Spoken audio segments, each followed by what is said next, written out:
બનાસકાંઠા જિલ્લામાં કોંગ્રેસના વધુ એક નેતાએ રાજીનામું ધરી દીધા લોકસભાની ચૂંટણીમાં કોંગ્રેસને મોટો ઝટકો લાગ્યો છે। જેમાં બનાસકાંઠા જિલ્લા યુવક કોંગ્રેસના મહામંત્રી ચૌહાણ ધીરજસિંહ પહાડસિંહે જિલ્લા પ્રમુખ સિદ્ધરાજસિંહ ચૌહાણને વોટ્સએપ મારફતે રાજીનામું ધરી દેતા હાલમાં તો કોંગ્રેસમાં સોંપો પડ્યો છે।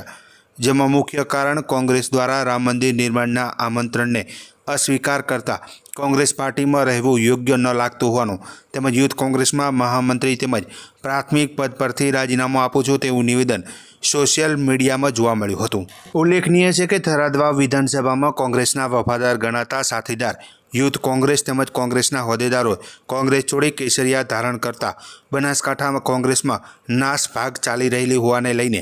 કોંગ્રેસના કાર્યકર્તાઓમાં નારાજગી હોવાને લઈને ભાજપમાં જોડાયા હોવાનું प्राथमिक माहिती सूत्रों द्वारा मळी रही है। त्यारे कांग्रेस में क्यांक ने क्यांक राजीनामा ने लईने बनासकांठा लोकसभा सीट पर आकरी पड़ी सके छे तेवी शक्यताओं हाल सेवाई रही है।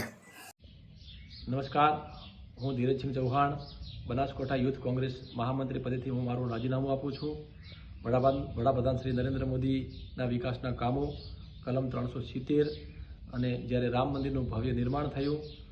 ત્યારે આ બધા વિકાસના કામોમાં હું પણ સહભાગી થવા માટે કરી અને મારી જાતને દેશ માટે સમર્પિત કરવા માટે આજે આ પાર્ટીમાંથી રાજીનામું આપી અને દેશના વિકાસના કામોમાં ખૂબ દેશ આગળ વધે